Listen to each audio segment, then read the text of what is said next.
are a list of some unwritten rules for school staff. Now, these won't be seen in any sort of policy, but I guarantee your school will follow most, if not all, of these rules, even though no one's ever talked about it. If your school is lucky enough to have a car park, everyone will have a designated parking spot. You can't just rock up and park anywhere. Are you absolutely off your nut there? No, you're given your spot, you stick to it, and that's the way it goes. The only two where it's labelled are usually the head or the deputy, right? They might have it written in that's their spot. Otherwise, when you start at that school, whatever spot is free, that's yours, and then you park there for the rest of your teaching career. Have you ever seen a teacher when someone parks in their spot? Have you seen that?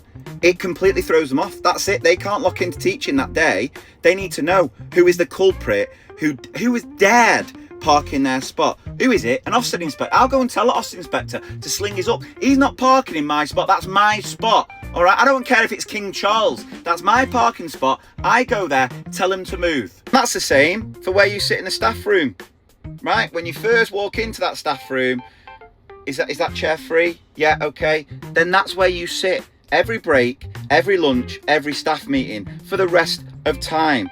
Even the chair starts moulding around your derriere. That's how often you sit in there. And before anyone says, oh, you get time to go into the staff room. Yeah, and so should you. Stop being a martyr. Have a break. And it really does unnerve the whole dynamics of the staff room if one day you've got a visitor in who joins you for lunch and they sit in someone else's spot, and then you can just see the person who normally sits there is just can't engage in the conversation because they're so put off by the fact they're not sitting where they usually sit in the staff room. Next up, if you've got some juicy gossip that you need to share with your teacher bestie, you best shut that door behind you. Don't you be walking in that classroom leaving that door ajar. And if you are on the receiving end of the gossip, whatever you are doing, writing a risk assessment, doing your marking, that stops right there. You give that friend of yours your full undivided attention. Don't be a hypocrite like what you say to your children. Eyes on me. You put your eyes and ears facing because the tea's about to get spilt. Now, there are two types of mugs in the staff room that teachers have the brews out. There are the generic, anyone can have that mug, and then there are mugs that, again, are only one person can use them. Sometimes they are named, sometimes they'll say world's best teacher on them. Sometimes you'll have a member of staff who's got the bladder the size of a blue whale because they drink out the Sports Direct cup that needs two hands to carry it. But you cannot, under any circumstances, use someone else's mug. That is writing your own death wish. When it comes to organising social events in school for the staff, whether it's end of year do, whether it's the Christmas party, there is only ever one social secretary. No one knows how they got this role. They didn't put themselves forward necessarily. They weren't chosen. It was just, they just had it.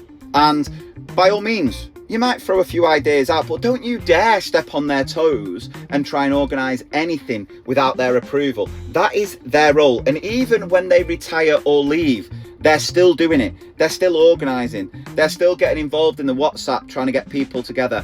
That is what their role. I don't even know if they teach. I've never seen some of these people teach a lesson to a group of children. They're just there to sort the social elements out in a school. And the last one now, which I don't know is a universal unwritten rule, but it's one I've lived by, and that is when it comes to glue sticks, finders keepers, losers weepers is absolutely fair game, right? If I see a glue stick, it's not labelled, it's not got anything on there, that is mine, right?